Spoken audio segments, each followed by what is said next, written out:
Welcome to study solutions by doctor Areej Ali Mirza. मेरा नाम doctor Mohammad Hasan Ali है और स्टडी सॉल्यूशंस के प्लेटफॉर्म से मैं लेकर आ गया हूं आपके लिए ऑनलाइन बैच पूरा का पूरा फ्री। तो पूरे साल हम यहाँ पे कोर्स कवर करेंगे और पेपर से 1 से 1.5 महीने पहले हम आपको बताएंगे इंपॉर्टेंट क्वेश्चंस जो कि हर साल हमारे 100% लगते हैं ही हैं। ठीक है ना। तो हमारे पास यहाँ पे जो बैच स्टार्ट हो रहा है, अगर आप चाहते हैं कि आप अपने इस बैच को ज्वाइन करें या अपने किसी दोस्त को या किसी जानने वाले को रिकमेंड करें, तो आप हमें मैसेज करें इस व्हाट्सएप नंबर पे। तो आपको 100% स्कॉलरशिप बैच मिल जाएगा, उसमें आपको एनरोल कर दिया जाएगा। तो यहाँ पे हमारे पास फिजिक्स का पूरा कोर्स कंप्लीट किया जाएगा मेरी तरफ से। तो हमारे पास फिजिक्स का जो कोर्स है 9 क्लास का, उसकी शुरुआत जो शुरुआत होती है वो चैप्टर 2 से होती है, चैप्टर 1 से नहीं होती। उसकी वजह यह है कि बोर्ड के पेपर में चैप्टर 2 से लेके चैप्टर नंबर 8 और 9 तक हमारे पास जितने भी चैप्टर्स हैं वो तमाम के तमाम इम्पोर्टेंट है, वन लेस इम्पोर्टेंट है हम, लेकिन उसको भी कवर करेंगे। लेकिन स्टार्ट हम लेंगे अपने चैप्टर नंबर 2 से, जो कि मोस्ट इम्पोर्टेंट चैप्टर है इस पूरे के पूरे टेन्योर का। ठीक है। तो चैप्टर नंबर 2 है हमारे पास काइनेमेटिक्स। काइनेमेटिक्स सबसे पहले हमारे पास ये लफ्ज हमारे बच्चे 9 क्लास में पहुंचने के बाद पहली बार सुनते हैं कि काइनेमेटिक्स होता क्या है सर। तो काइनेमेटिक्स समझ लो कि फिजिक्स की एक ब्रांच है जिसको हम कहते हैं मैकेनिक्स। क्या कहते हैं? मैकेनिक्स। मैकेनिक्स के अंदर हम पढ़ते हैं स्टडी ऑफ मोशन। सिंपल बात। ठीक है। मैकेनिक्स मुझे अभी तुम्हें यहाँ नहीं पढ़ाना। मैकेनिक्स की एक ब्रांच है जिसको हम कहते हैं काइनेमेटिक्स। ठीक है। तो फिजिक्स की ब्रांच हो गई मैकेनिक्स, मैकेनिक की ब्रांच काइनेमेटिक्स। तो मेन तुम्हें जो याद रखना है कि काइनेमेटिक्स जो है मैकेनिक्स की एक सब ब्रांच है। तो उसके अंदर हम पढ़ते हैं, क्योंकि वो मैकेनिक्स की ब्रांच है तो उसके अंदर स्टडी ऑफ मोशन तो होगी, क्योंकि हम मैकेनिक्स के अंदर भी हम मोशन पढ़ते हैं। ठीक है। तो स्टडी ऑफ मोशन तो हम इसके अंदर पढ़ने वाले ही हैं, लेकिन एक शर्त होती है इस चीज की। वो शर्त क्या है कि study of motion without reference of force. यानी कि हम यहाँ पे फोर्स का जिक्र नहीं करते। पूरे काइनेमेटिक्स के चैप्टर में हमारे पास कहीं भी फोर्स का जिक्र नहीं होता और उन चीजों का जिक्र भी नहीं होता जो फोर्स से ताल्लुक रखती है। ठीक है। तो हमारे पास यहाँ पे जो मेन हमारे पास फोर्स का पार्ट है वो हम नहीं पढ़ेंगे, वो हम पढ़ते हैं डायनेमिक्स के अंदर। तो जब तुम डायनेमिक्स पढ़ोगे तो तुम्हें काइनेमेटिक्स की डेफिनेशन और अच्छे से समझ आ जाएगी। ठीक है ना भाई। तो इसके अंदर सबसे पहला टॉपिक जो हम पढ़ते हैं वो पढ़ते हैं रेस्ट और मोशन का टॉपिक। तो हमारे पास रेस्ट और मोशन होता क्या है? सिंपल, अगर एक बंदा अपनी सराउंडिंग के हिसाब से अपनी पोजीशन चेंज नहीं कर रहा, क्या बोला मैंने? अपनी सराउंडिंग के हिसाब से अपनी पोजीशन चेंज नहीं कर रहा, तो वो बंदा रेस्ट में कहलाएगा। ठीक है। कोई भी ऑब्जेक्ट रेस्ट में कहलाएगा। फॉर एग्जाम्पल, मैं बैठा हूँ, मेरे ऊपर छत है, मेरे नीचे जमीन है, कुर्सी है और मेरे आगे सिस्टम है, कैमरा है, तमाम चीजें हैं। तो ये अब ये मेरी सराउंडिंग हो गई। ठीक है। अब इसके मुताबिक अगर मैंने अपनी पोजीशन चेंज कर दी तो मैं हिल गया। अपनी सराउंडिंग के हिसाब से मैंने अपनी पोजीशन को चेंज किया तो मैं कहलाऊंगा मोशन में, और अगर मैं मूव नहीं किया तो मैं कहलाऊंगा रेस्ट में। अब यहाँ पे जरा बुक में भी देख लेते हैं कि हमारी जो एग्जाम्पल है वो क्या बनती है। काइनेमेटिक्स हमने चैप्टर 2 खोल लिया, तो हम देखते हैं कि भाई बुक में जो डेफिनेशन है जो कि बोर्ड के एग्जाम में लिखने को आती है वो क्या लिखते हैं हम। तो हमारे पास जो काइनेमेटिक्स की इक्वेशन जो रेस्ट की जो हमारे पास डेफिनेशन होती है वो क्या होती है भाई? A body is said to be in rest if it does not change its position with respect to its surrounding. यानी कि अपनी सराउंडिंग के हिसाब से अगर एक बॉडी अपनी पोजीशन चेंज ना करे तो वो कहलाएगी रेस्ट में, और अगर एक बॉडी अपनी सराउंडिंग के हिसाब से पोजीशन चेंज कर ले तो वो मोशन में कहलाएगी। तो मोशन की डेफिनेशन हमारे पास यहाँ पे लिखी हुई है। सिर्फ फर्क क्या है? A body is said to be in motion if it changes its position with respect to its surrounding. वहां पे क्या था? If it does not changes its position. तो यहाँ पे जो डज नॉट है वो असल में इंपॉर्टेंट है, ये डज नॉट है। तो अगर कोई बॉडी नहीं मूव कर रही तो हम उसको रेस्ट में कहेंगे, मूव कर रही है तो मतलब पोजीशन चेंज कर रही है तो उसको हम मोशन में कहेंगे। ठीक है भाई। अब हम बढ़ते हैं टाइप्स ऑफ मोशन, कि भाई टाइप्स ऑफ मोशन क्या होती है। तो हमारे पास जो टाइप्स ऑफ मोशन होती है वो 3 टाइप्स ऑफ मोशन होती है। ठीक है। ये सारे टॉपिक बोर्ड के लिए इंपॉर्टेंट है तो हम इसको डीप में जाके पढ़ेंगे। सबसे पहली टाइप होती है हमारे पास ट्रांसलेटरी मोशन, फिर होती है रोटेटरी मोशन, फिर होती है हमारे पास वाइब्रेटरी मोशन। ठीक है। तो सबसे पहले हम पढ़ते हैं ट्रांसलेटरी मोशन क्या होता है।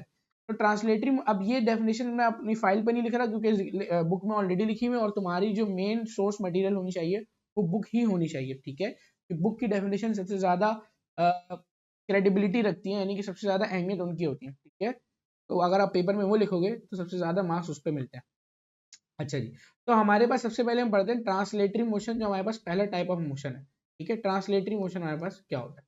तो ट्रांसलेटरी मोशन क्या है? When all points of a moving body move uniformly along the same straight line, such motion is called translatory motion. क्या होता है सर, ये सब समझ ही नहीं आया, तो डेफिनेशन सर के ऊपर से गुजर गई कि हर पॉइंट ऑफ अ बॉडी क्या मतलब हुआ। अब आ जाओ फाइल पे, अब देखते हैं भाई। तो हमारे पास ट्रांसलेटरी मोशन क्या होता है कि हमारे पास सपोज कोई बॉडी है, ठीक है। अब मैंने एक गाड़ी ले ली, ये ड्रॉ कर ली मैंने यहाँ पे एक कार, ठीक है भाई। अब अगर ये कार स्ट्रेट लाइन में मूव कर रही है तो इसका हर पॉइंट स्ट्रेट लाइन में मूव कर रहा होगा, यानी कि अगर मैं कोई भी दो पॉइंट ले लूँ, एक पॉइंट मैंने ये ले लिया, एक पॉइंट मैंने ये ले लिया, तो अगर ये पॉइंट स्ट्रेट लाइन में मूव कर रहा है तो ये पॉइंट भी स्ट्रेट लाइन में मूव कर रहा है, ये पॉइंट भी स्ट्रेट लाइन में मूव कर रहा है। ऐसा नहीं है कि कोई पॉइंट इधर जा रहा हो, कोई पॉइंट इधर जा रहा हो, ऐसा नहीं है। हर बॉडी का हर पॉइंट जो है वो स्ट्रेट लाइन में सेम रास्ता कवर कर रहा है, ठीक है। तो इसको हम कहते हैं कि ये ट्रांसलेटरी मोशन कहलाता है। अब जरूरी नहीं कि वो स्ट्रेट लाइन में ही हो। फॉर एग्जाम्पल, अब यहाँ पे हम इसकी टाइप्स पढ़ते हैं तो उसके अंदर पढ़ते हैं कि भाई सैटेलाइट है, अब वो ये अर्थ है, अब अर्थ के अराउंड हमारी सैटेलाइट घूम रही है, ये हमारी फॉर एग्जाम्पल सैटेलाइट है, ठीक है भाई।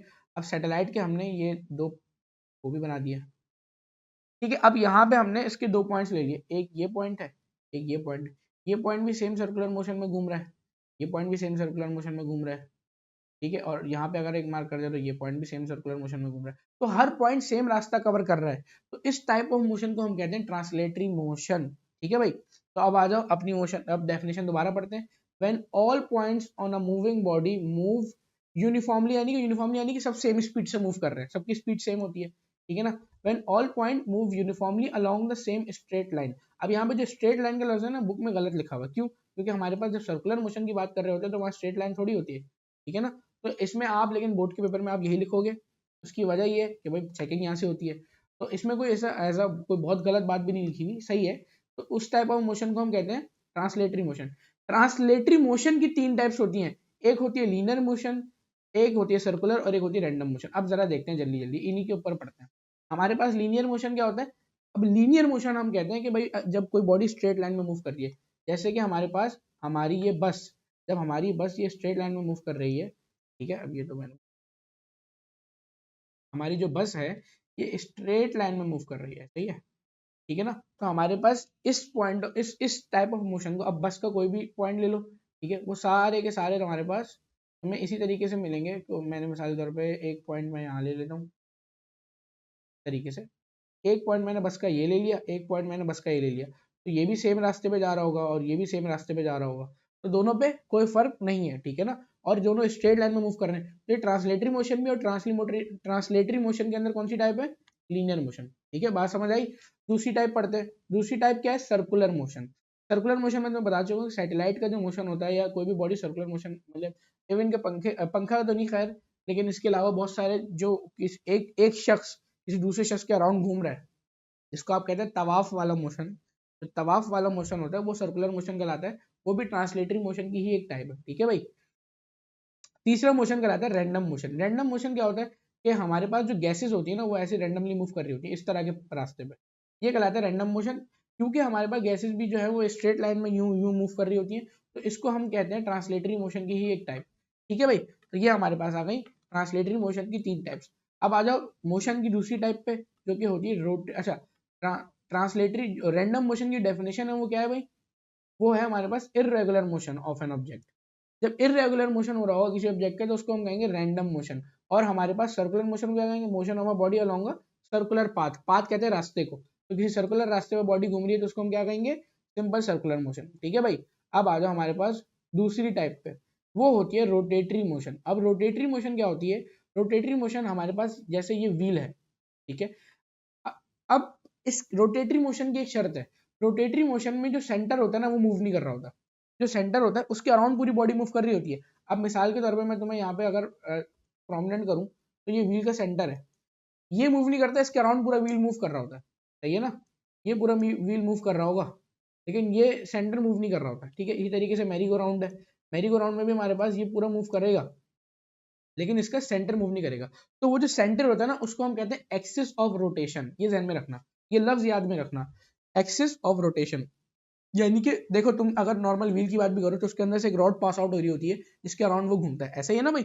और हमारे पास मैरी गो राउंड में भी एक रॉड पास आउट हो रही है जिसके अराउंड वो घूम रहा होता है। तो यहाँ पे हमारे पास ये सारी चीजें जो है ना, एग्जाम्पल है रोटेटरी मोशन की, ठीक है। अब फर्क ये है कि बच्चा यहाँ पे कंफ्यूज होता है कि सर हमारे पास ये जो रोटेटरी है और सर्कुलर है, इसमें फर्क क्या है ना।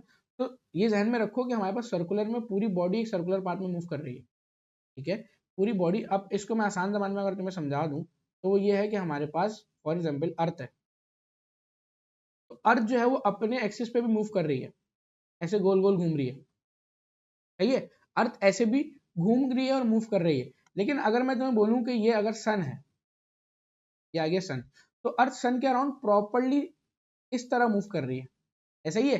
तो हमारे पास जो अर्थ की अपने एक्सिस पे ही मूवमेंट है, यानी कि अगर मैं बोलूँ ये एक्सिस ऑफ रोटेशन है अर्थ का, तो और जिसके अराउंड ही यूं यूं गोल गोल घूम रही है, यानी कि एक इंसान अगर यूं यूं गोल गोल घूमे तो वो रोटेटरी मोशन कहलाएगा, सर्कुलर मोशन नहीं कहलाएगा। सर्कुलर मोशन किसी प्रॉपर रास्ते पे वो मूव कर रहा है, किसी बॉडी के अराउंड या किसी सेंटर के अराउंड मूव कर रहा है, तो उसको हम कहेंगे वो रोटेटरी मोशन है। ये क्या है, सर्कुलर मोशन है, सही है ना, समझ आई बात। तो हमारे पास ये फर्क होता है रोटेटरी और सर्कुलर में, जो बच्चों को समझ नहीं आता। अच्छा जी, तो हमारे पास जो मोशन डेफिनेशन हो गई वो क्या होगा भाई, the motion of the body around a fixed axis. Fix axis मैंने क्या बोला, एक कोई फिक्स रॉड होती है, कुछ होती है, उसको हम क्या कहते हैं, एक्सिस ऑफ रोटेशन कहते हैं। तो जो एक्सिस है, बोल रहे motion of the body around the fix axis, यानी कि जो एक्सिस है वो फिक्स होता है, विच passes through the body itself, और वो एक्सिस जो है बॉडी से ही पास हो रहा होता है, यानी कि व्हील है तो व्हील के अंदर से ही पास आउट हो रहा होता है वो, ठीक है, उसके अराउंड बॉडी मूव कर रही होती है। तो उस मोशन को हम कहते हैं रोटेटरी मोशन, ठीक है भाई। और उसको हम स्पिन मोशन भी कहते हैं, स्पिन या रोटेटरी मोशन दोनों कहते हैं, ठीक है भाई, बात समझ आ गई। तीसरी टाइप ऑफ मोशन हमारे पास कहलाती है vibratory motion.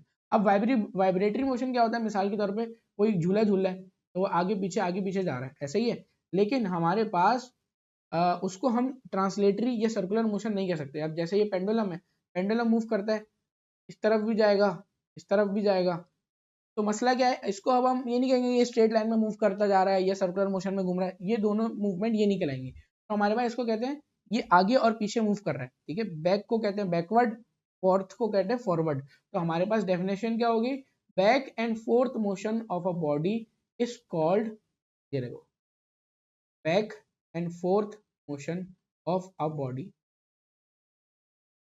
Back and fourth motion of a body around its mean position. Mean position क्या होती है, ये पेंडुलम जैसे नॉर्मल अभी यहाँ पे पड़ा हुआ है ना, जिस पोजीशन में रेस्ट पे है उसको कहते हैं मीन पोजीशन, उसके अराउंड घूम रहा होता है वो। तो अबाउट इट्स मीन पोजीशन का मतलब होता है उसके अराउंड घूम रहा है, ठीक है। तो उसको हम कहते हैं हमारे पास बैक एंड फोर्थ मोशन, और उसको हम कहते हैं वाइब्रेटरी और ऑसिलेटरी मोशन, ठीक है भाई, समझ आ गई भाई। आगे बढ़ते हैं। अब पेपर में बोर्ड के एग्जाम में आपसे डिफरेंसेस पूछते हैं कि भाई हमें जो है वो फॉर एग्जांपल ट्रांसलेटरी और रोटेटरी मोशन के दरमियान डिफरेंसेस बता दो। तो हमारे पास यहाँ पे बुक में एक डिफरेंसेस का चार्ट गिवन है, ठीक है भाई। और वो चार्ट क्या है, इसमें सिंपली बेसिक डेफिनेशंस लिखी हुई है और हम इस पर आगे बढ़ेंगे। सिंपल जल्दी जल्दी देखेंगे भाई, जब बॉडी स्ट्रेट लाइन में मूव कर रही होती है उसको हमने क्या नाम दिया था, ट्रांसलेटरी। जब बॉडी जो है वो एक किसी एक्सिस में मूव कर रही होती है, किसी एक्सिस के अराउंड, ठीक है ना, स्पिन कर रही होती है, उसको हम रोटेटरी मोशन कहते हैं। और बैक एंड फोर्थ मोशन को हम क्या कहते हैं, वाइब्रेटरी मोशन। इसी तरीके से यहाँ पे जो बॉडी है from one place to another move कर रही होती है, और यहाँ पे क्या हो रहा था भाई, ऑब्जेक्ट एक फिक्स पोजीशन के अराउंड ही घूम रहा होता है, जैसे व्हील है, ठीक है, अपनी सेंटर के अराउंड ही वो घूम रहा है, ठीक है भाई। और यहाँ पे बॉडी अप डाउन या आगे पीछे इस तरीके से मूव कर रही होती है। अब यहाँ पे क्या बोल रहे हैं भाई, all particles move with the same velocity, ये सबसे इंपॉर्टेंट चीज है, ठीक है। रिजिड बॉडी का मतलब कोई सख्त बॉडी, और उसके तमाम पार्टिकल्स मूव कर रहे थे सेम वेलोसिटी। मैंने बताया ना यहाँ पे ये ड्रॉ करके कि हमारे पास ये यहाँ पे अगर हमारे पास ये मूव कर रहे हैं तो सारे सेम वेलोसिटी से मूव कर रहे हैं ट्रांसलेटरी के अंदर, ठीक है ना भाई। तो हमारे पास ये आ गया भाई, इसकी जो है वो सेम वेलोसिटी से मूव कर रहे हैं, और वो हर इंस्टेंट पे यानी कि हर टाइम पे सेम वेलोसिटी से मूव कर रहा है।